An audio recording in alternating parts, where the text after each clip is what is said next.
বাদলি সুখের ঘর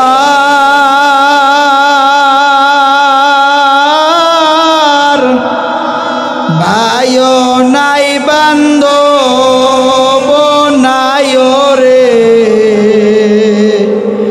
কে লইবে খবর রে ওরে জীবন গুনায় গুনায় গেল রে বাড়ির পাশে পুকুর পারে রে বাঁধবি বাঁশের ঘর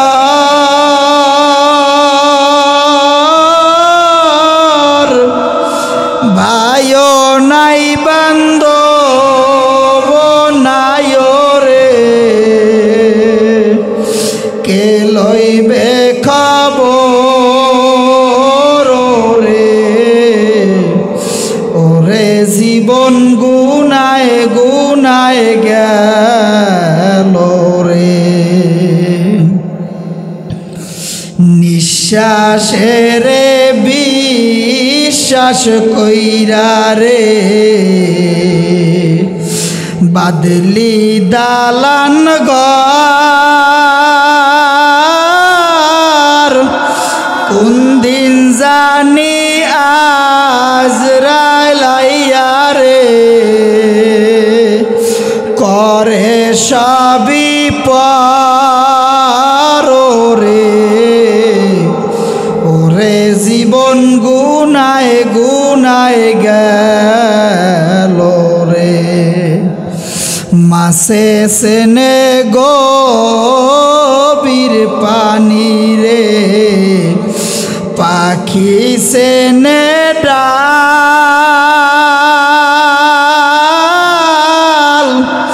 মায়ে বোঝে সন্তানের দরদ রে যার না গর্বের শালো রে ওরে জীবন গুনায় গুনায় গেল রে কোন দিন জানি মইরা যামু গো তারিখ জানা নাই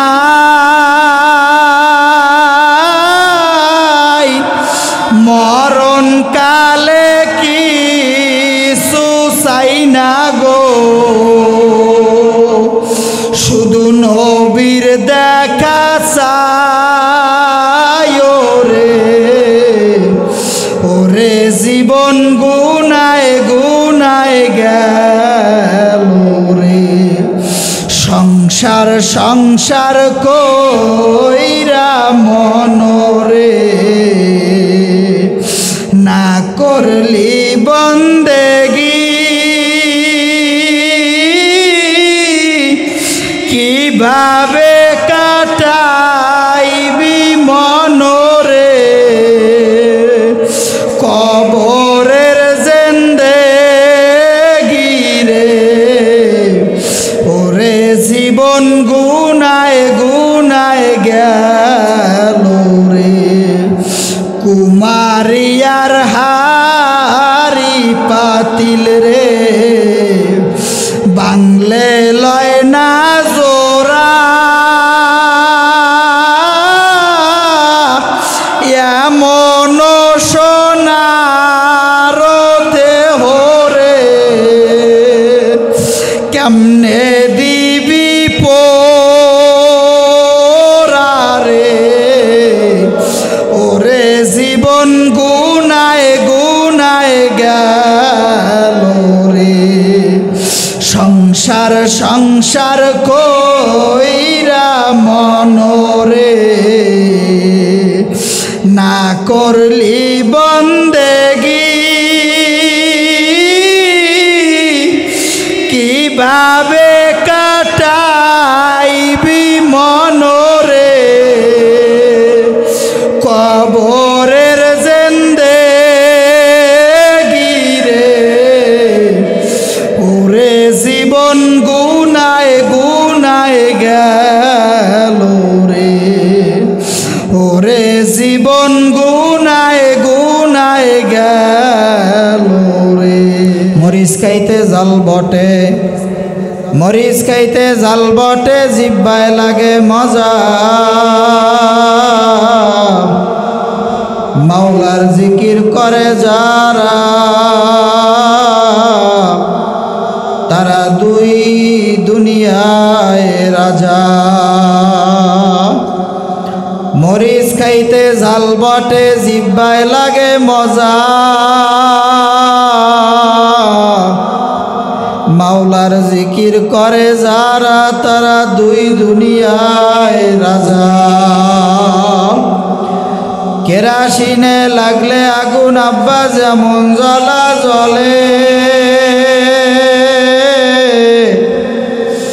আশেক বান্দায় মাসুকের ঘেরান পাইলে মোমের মতন গলে।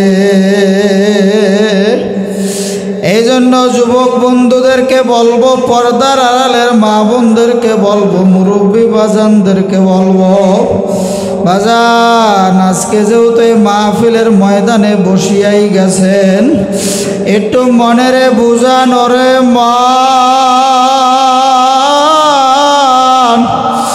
এই দুনিয়ায় ছিলাম না, আসি আবার থাকবো না। কোন দিন জানি মালাকুল মওত আজরাইল আইসা হাজির হইয়া যায়। যে আজরাইলের মাথাটা আসমানে, পাও দুইটা জমিনে, এক হাত মাশরিকে আর এক হাত মাগরিবে, প্রত্যেকটা পশমের গোড়া দিয়া আগুনের ঝিলকি বাহির হইতে থাকবে। নীল রঙের ডিগির মতন চক্ষু নিয়া তোমার আমার সামনে দাঁড়াবে। এ বাবারা ভাইরা, সহ্য করতে পারবা না। মওয়াতের যে কি জ্বালা,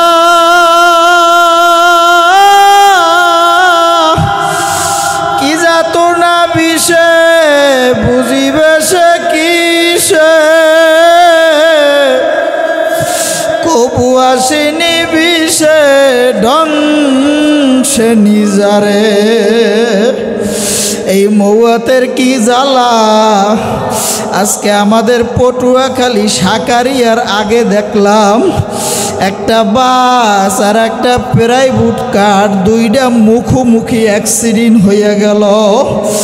আরে জাগায় এক লোক মারা গেল,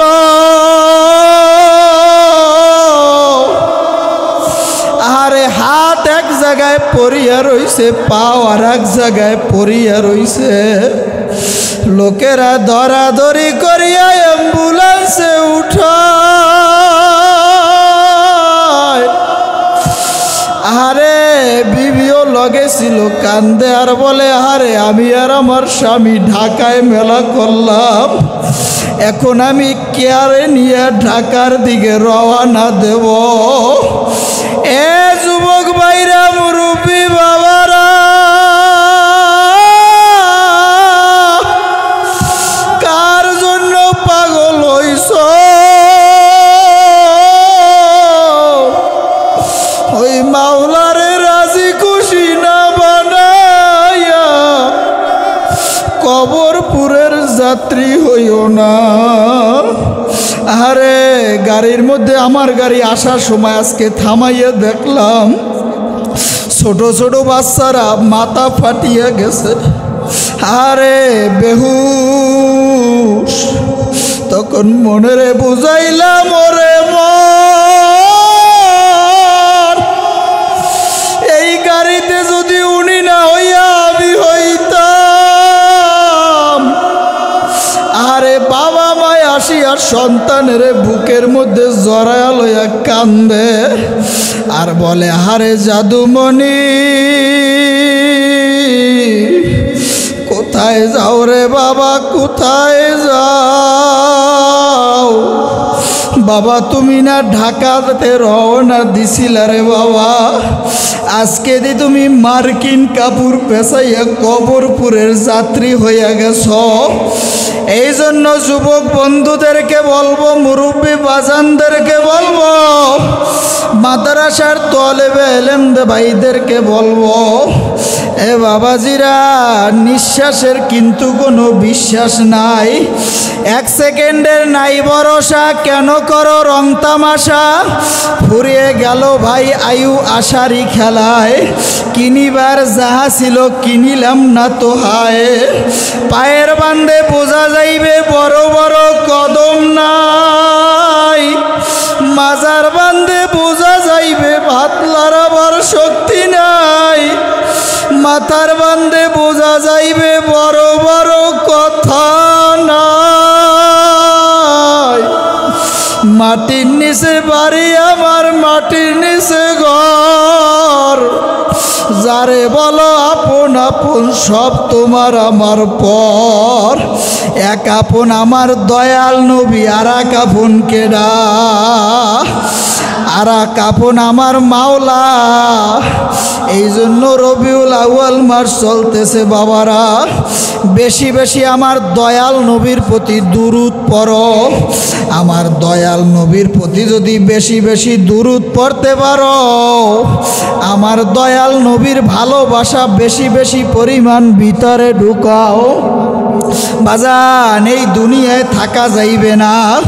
যারে না বানাইলে আসমান জমিন কিছুই বানাইতো না, সেই জনাবে মুহাম্মাদুর রাসূলুল্লাহ, সকলে বলেন সাল্লাল্লাহু আলাইহি ওয়াসাল্লাম।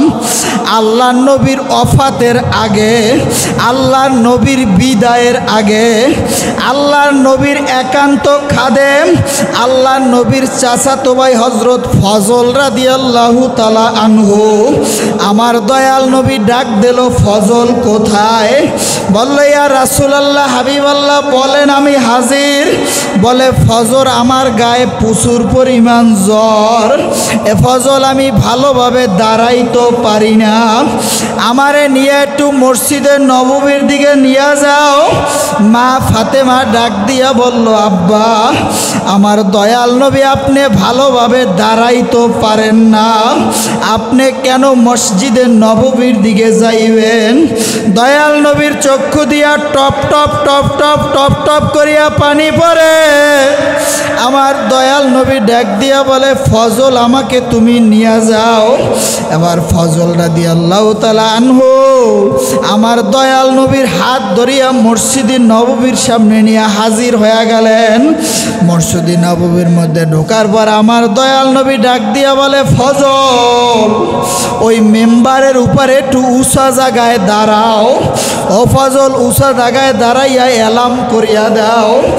যত আমার সাহাবীরা আছে তাদেরকে বলো, আমি দয়াল নবী সবাইরে ডাকছি।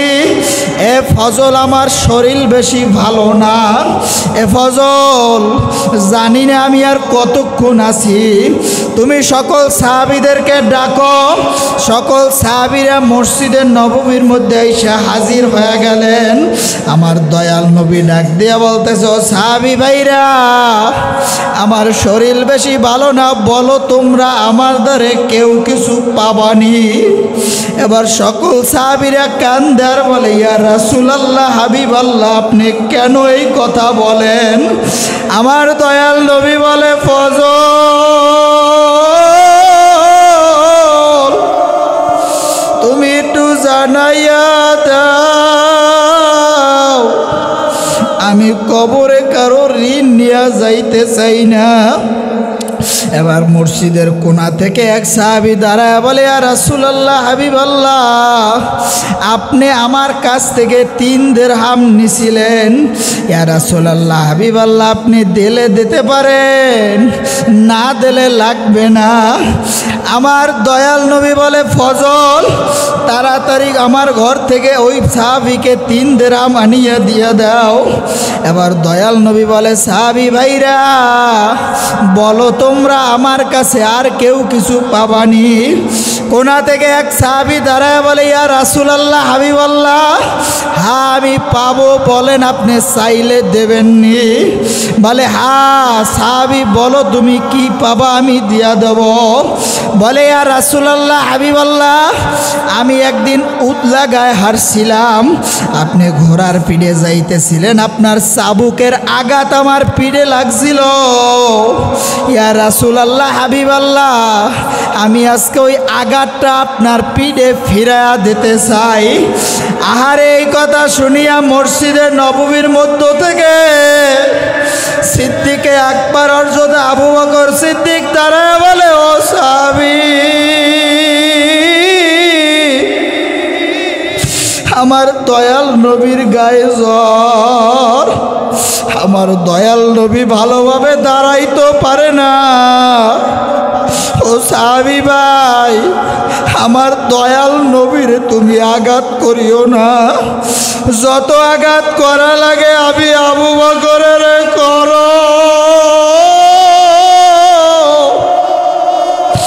আমি আবু বকরের পিঠ দুখানা পাতিয়া দিছি, যত আঘাত করা লাগে আমি আবু বকরের করো। দয়াল নবী বলে, সাহাবী, তুমি আমার কবরে যাবা না, আমি ঋণ নিয়ে যাইতে চাই না, সরো।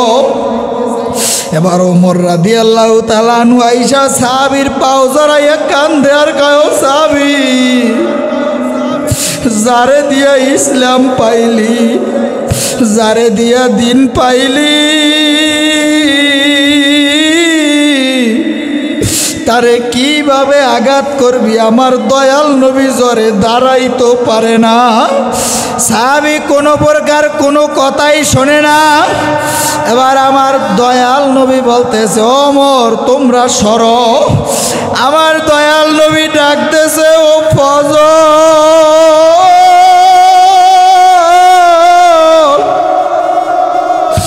আমার ঘরে যাইয়া ফাতেমারে বলবা, ফাতেমা, দয়াল নবীর চাবুকটা কোথায় তোয়া? দয়াল নবী চাইছে। মসজিদের নববীর মধ্যে কান্নার রোল পড়িয়া গেছে। এদিকে ফজল রাদিয়াল্লাহু তাআলা আনহু দয়াল নবীর ঘরে যাইয়া ডাকতেছে, মা ফাতেমা। ফাতেমা রাদিয়াল্লাহু তাআলা আনহা দৌড়ে আইসা বলে, ফজল কি ঘটনা বলো? বলে, দয়াল নবীর চাবুকটা কোথায়? চাবুকটা দাও। ফাতেমা কান্দে আর বলে, ফজল, তোমার চোখ থেকে কেন টপ টপ টপ টপ করিয়া পানি পড়ে বলো? ও ফজল, দয়াল নবী তো জ্বরে দাঁড়াইতে পারে না, দয়াল নবী তো যুদ্ধেও যাইবে না। ও ফজল বলো, আমার বাবা এই চাবুক দিয়া কি করবে? ফজল রাদিয়াল্লাহু তাআলা আনহু কান্দে আর বলে, মা ফাতেমা,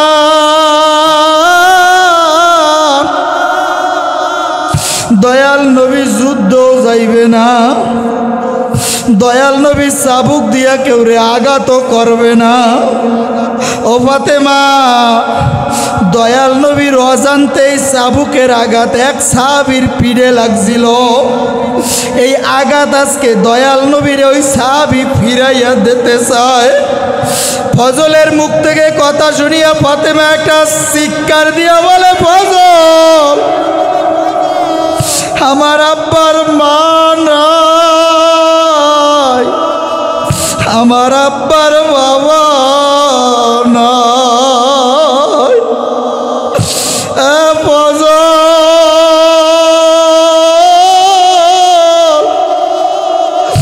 আমার আব্বা কম কষ্ট করে নাই, আমার আব্বারে যেন কেউ আঘাত না করে। এবার ফজল বলে, ফাতেমা, আমরা সবাই নিষেধ করছি, সাহাবী শোনে না। এবার ফাতেমা কান্দে আর বলে, ও হাসান, ও হোসাইন, তাড়াতাড়ি মসজিদে নববীর ভিতরে চলিয়া যাও, যত আঘাত লাগে তোমাদের পিঠ পাতিয়া দাও। তোমাদের দরদি নানার পিঠে যেন কেউ আঘাত না করে।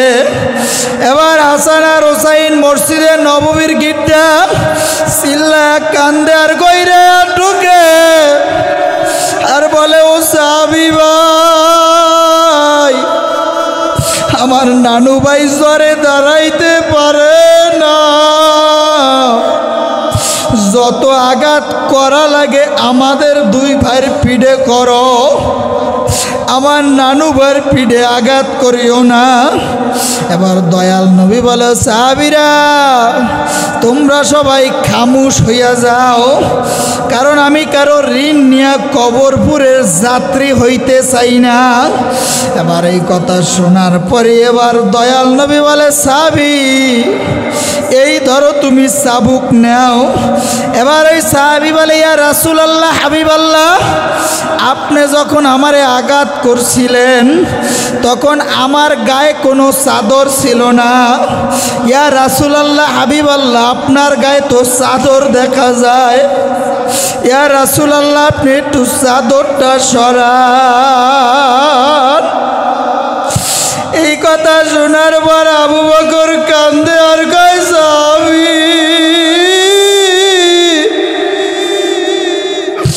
কিভাবে আমার দয়াল নবী জ্বরে থর থর থর থর কইরা কাঁপে, এ সাহাবী যারে দিয়া ইসলাম পাইলি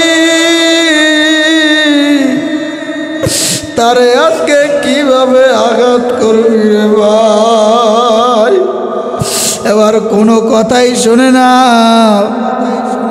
এবার দয়াল নবী বলে, সাহাবী আসো, আমি চাদরটা সরাইয়া দিতেছি। কেতাবের মধ্যে আর ওই সাহাবী চাবুকটা হাতে নিয়া উপরের দিকে জাগাইয়া নিজের পিঠ পাছাইয়া জোরে একটা চাবুকের আঘাত লাগাইয়া আমার দয়াল নবীর দুই সিনার মাঝখানে মহারে নবুয়াত, ওই মহারে নবুয়াত পাছাইয়া একটা চুমা দিয়া দয়াল নবীর পাও দুইটা জড়াইয়া জড়াইয়া কান্দে আর বলে, ইয়া রাসূলুল্লাহ, ইয়া হাবিবাল্লাহ, আপনি কিভাবে বুঝলেন আপনার পিঠে আঘাত করব গো নবী? ও নবী, আমার কোনো এলেম নাই, আমার কোনো আমল নাই, আমি কি নিয়া মাওলার সামনে দাঁড়াবো গো নবী? ও নবী, আমি কি নিয়া মাওলার সামনে দাঁড়াবো?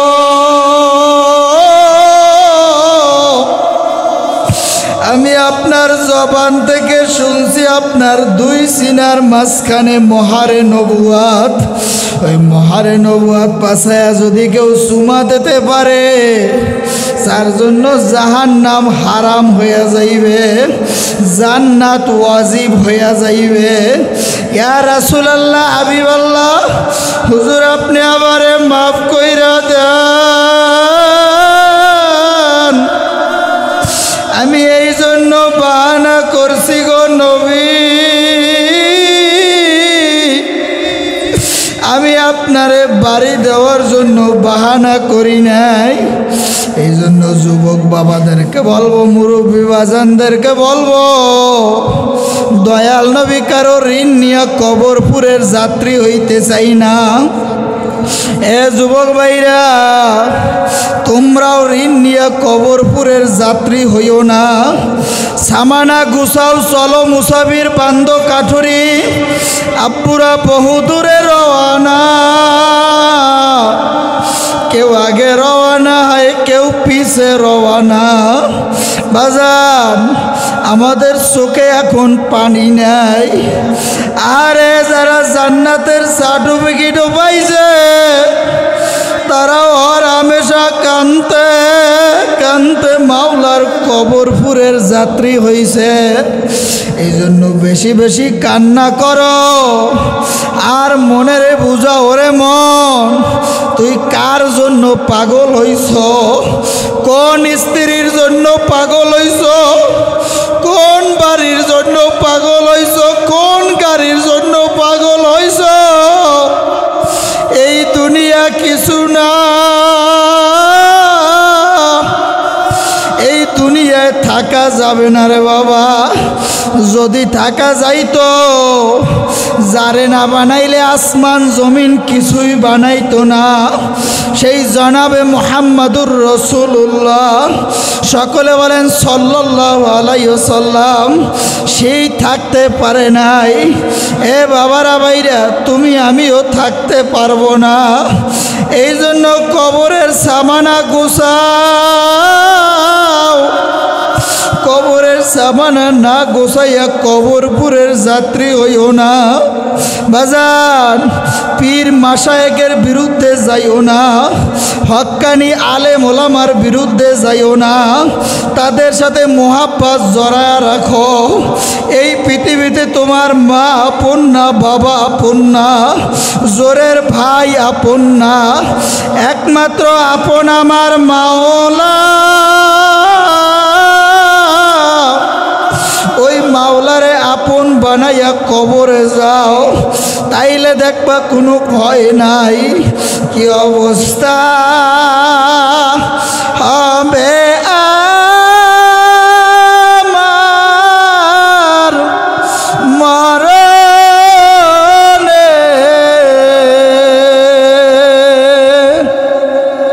কি অবস্থা হবে আমার কবরে, সাপে কাটবে গুরু জমা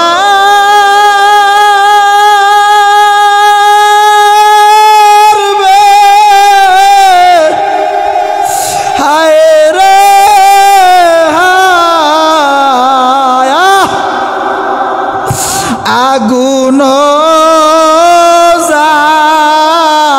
জ্বালায়া দেবে তোমার কলিজায়, কি অবস্থা হবে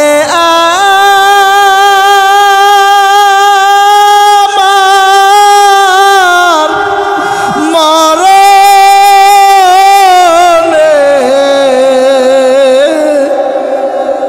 কি অবস্থা হবে আমার কবরে। ডানে মাটি বামে মাটির বিছানা, উপরে চাপা মাটি, ভাগা যাবে না। কি অবস্থা হবে আমার মওয়াতে, কি অবস্থা হবে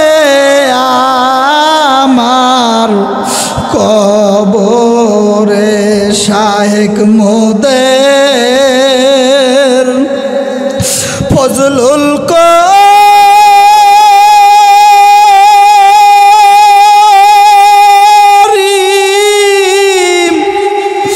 মাওলানা,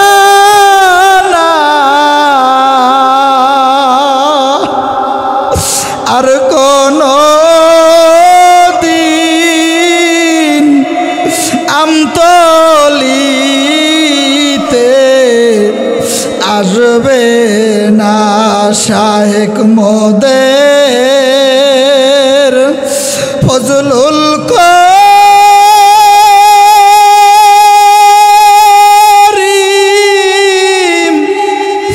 মাওলানা,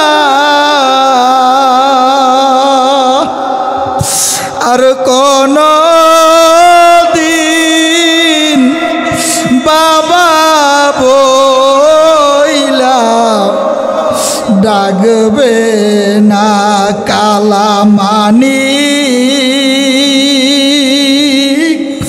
ফজলুল করিম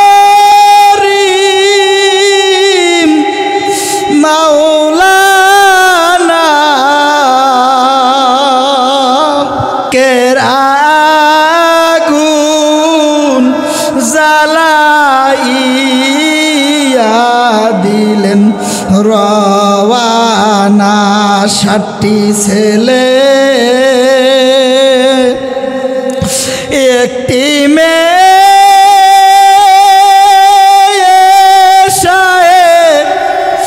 রাখিয়া 25শে নভেম্বরে সকাল 9টায় হন চিরবিদায় 25শে নভেম্বরে সকাল 9টায় হন চিরবিদায় হাতে ধরি পায়ে পড়ি বাবা ফেরো তোমরা আমল পাবে সেদিন তুমি বুঝিবে। আল্লাহ আপনি আমাদের সবাইকে মাফ করিয়া দেন। আল্লাহ আপনি আমাদের সবাইকে কবুল করে নেন। আল্লাহ বাংলাদেশে ইসলামী হুকুমত কায়েম করে দেন। আল্লাহ বাংলাদেশে ইসলামী হুকুমত কায়েম করে দেন। আল্লাহ নাস্তিক মুরতাদদের কপালে হেদায়েত থাকলে হেদায়েত দিয়ে দেন। আল্লাহ ওদের কপালে হেদায়েত না থাকলে ওদেরকে ধ্বংস করে দেন। সকলে বলেন আমিন। আরো জোরে বলেন আমিন।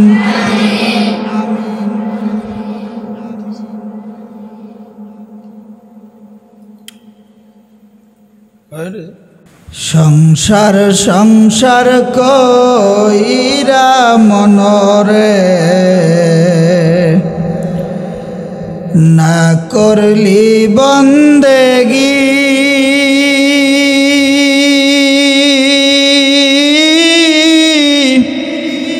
কিভাবে কাটাইবি মনরে কবরের জিন্দেগিরে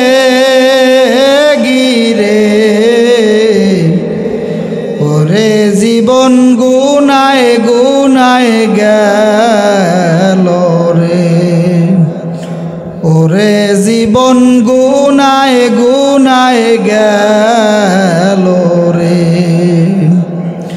নিঃশ্বাসের বিশ্বাস কইরা রে বাদলি সুখের ঘর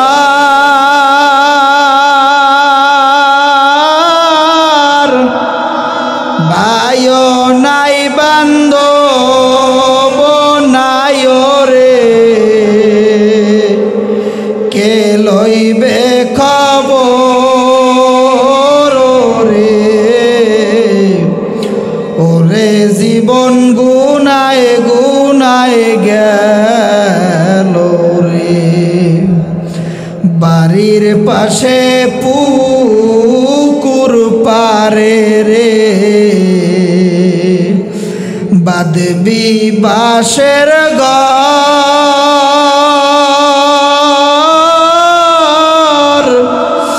ভাইও নাই বান্ধব নাই রে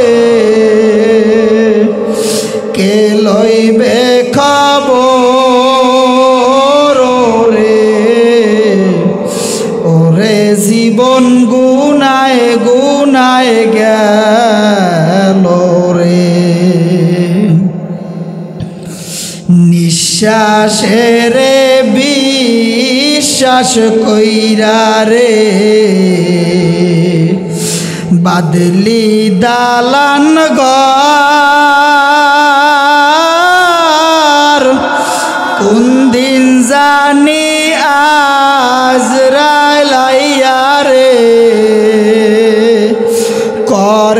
সবই পারো রে,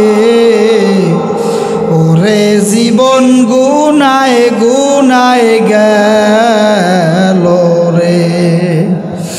মাছে সেনে গভীর পানি রে, পাখি সেনে ডাল,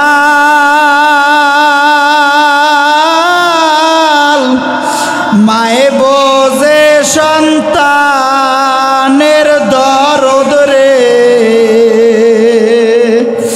যার না গর্বের শালো রে,